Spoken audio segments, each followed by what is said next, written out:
Joining me here at the Classical 90.5 studio is Ian Poulis, who's a member of the Louisville Ballet, who also has a dance being showcased as part of the Choreographers Showcase coming up November 3rd, 4th, and 5th at Louisville Ballet at 8 p.m.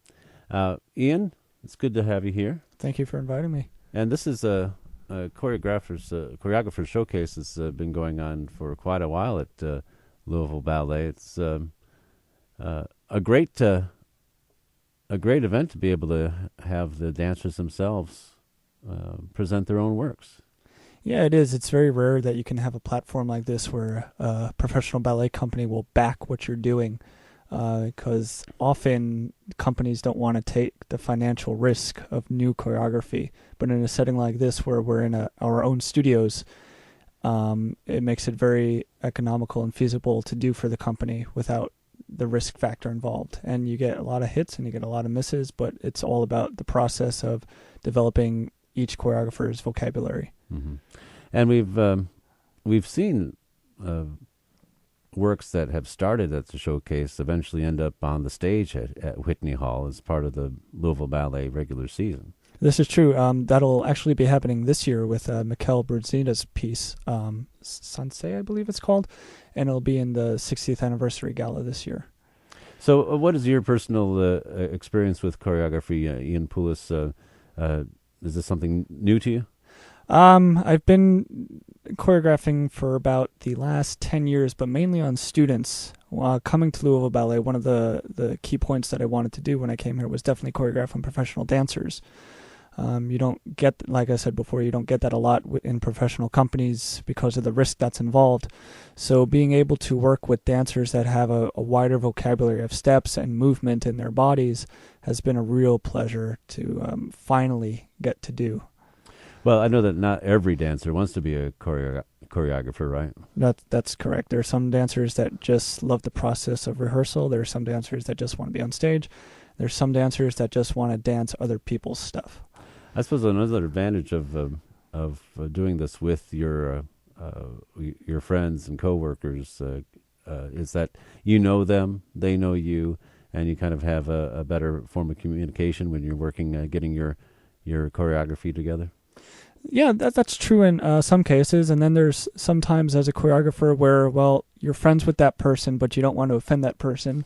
So it forces you as a choreographer to learn how to talk with your dancers, whether they're your best friend or just an acquaintance. It forces you to learn how to communicate better as a choreographer. To get what you want done, but not offend. Exactly. I understand that. Well, what about the audience at the showcase? I mean, it's a rather intimate setting, isn't it? Yeah, I believe the max seating that we're allowed to have is maybe 150 people. Mm-hmm. So they're very much in your face. And it's always a shock the first step that you take on the stage, and you see that you can see their eyes and they can see your eyes, and we don't have that wall of light like we usually do when we're at the Kentucky Center or the Brown. I've been to it several times, and it is a little different to see up close. Mm-hmm. The facial expressions mm-hmm. of a ballet dancer, mm-hmm. the movements are sometimes a little more augmented for the stage, mm-hmm. But it is a different experience than say at the Whitney. Yeah, you get to see our sweat beating down our faces, and you get to hear us breathe, and it's completely different. I think it's a great idea, and I hope the company does continue doing it. Now, as for your piece, is it set to music?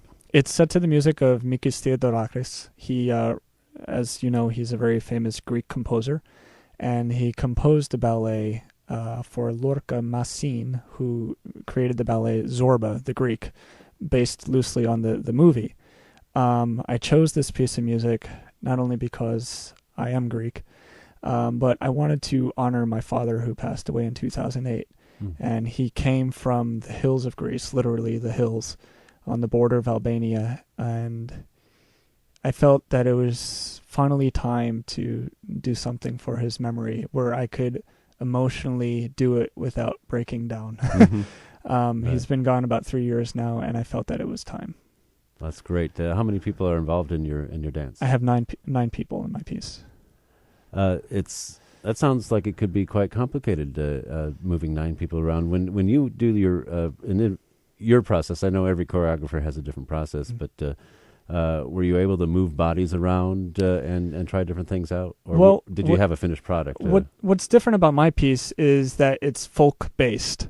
It's not classical-based. It's not contemporary or modern-based. It's folk-based. So in folk dancing, you generally do have a lot of people, and especially in a Greek line dance, you can have anywhere from 5 people to up to 20 people, however big the piece needs to be. So in that sense, doing a Greek folk piece fused with ballet, it was very easy to move the dancers in the formations that I needed them to do. Well, it's always a fun occasion, and we've got 3 performances of the Choreographers Showcase on November 3rd, 4th, and 5th at 8 p.m., and that's at the Louisville Ballet, the main studio. Is there a proper name for that studio? Louisville Ballet Studios, okay. Main Street Studios. Yeah, it's the main big room where you do all your practicing. A wonderful site. And the number for tickets is 583-2623 for the Choreographer Showcase. Ian Poulis, thank you for coming in, and I wish you the best of luck with your ballet. Thank you very much.